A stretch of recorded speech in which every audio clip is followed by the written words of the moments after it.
The Senate has failed to advance a war powers resolution aimed at blocking President Trump from using further military force against Iran. Virginia Democratic Senator Tim Kaine introduced the measure. It was co-sponsored by Republican Kentucky Senator Rand Paul. It's the second time in less than a year Senator Kaine is forced to vote on war powers related to Iran. Last June, the Senate voted against a similar effort when the U.S. bombed 3 Iranian nuclear sites. The House is expected to take up a similar war powers resolution later this week. Speaker Mike Johnson condemned the effort earlier today. Would empower our enemies, it would kneecap our own forces, and it would take the ability of the U.S. military and the commander-in-chief away from completing this critical mission to keep everybody safe. We're not at war right now. All right, let's bring in CBS News White House reporter Aaron Navarro. We're not at war right now, is what we just heard the speaker say. Break down the vote and what happens now.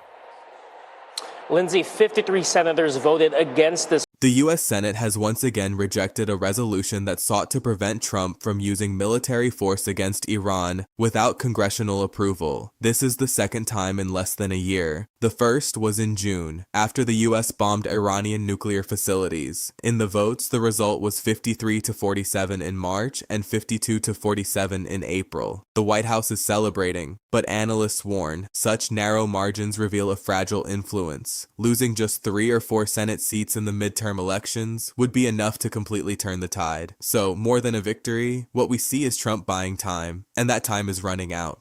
This is a live look at Capitol Hill, where members of Congress are voting today on this war powers resolution that we've been talking about. This is aimed at blocking President Trump from using additional military force against Iran without approval. CBS News congressional correspondent Caitlin Huey-Burns has more.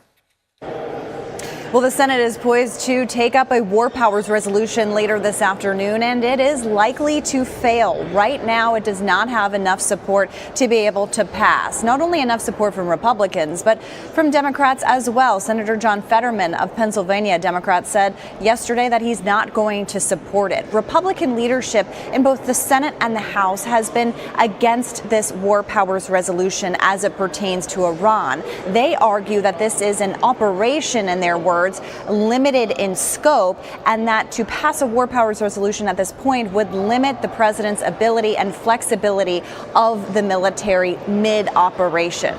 The question is, what comes? The U.S. Senate has just rejected another resolution that sought to prevent Trump from using military force against Iran without congressional approval. The measure was introduced by Senator Tim Kaine of Virginia, with surprising support from Republican Rand Paul of Kentucky, and it's not the first time. This is the second rejection in less than a year. The first happened in June, shortly after the U.S. bombed Iranian nuclear facilities. The numbers? 53-47 in March, 52-47 in April. The White House is celebrating. But analysts are already warning, victories by such narrow margins are not strength, they are a sign of weakness. In the next video, we will understand why these numbers are more frightening than a 60-40 defeat. Você pode estar se perguntando, Trump venceu as votações, então qual é o problema? O problema está exatamente nas margens. Uma derrota por 70-30 seria fácil de explicar. O Senado unido apoiando o presidente, mas 52-47 conta uma história completamente diferente.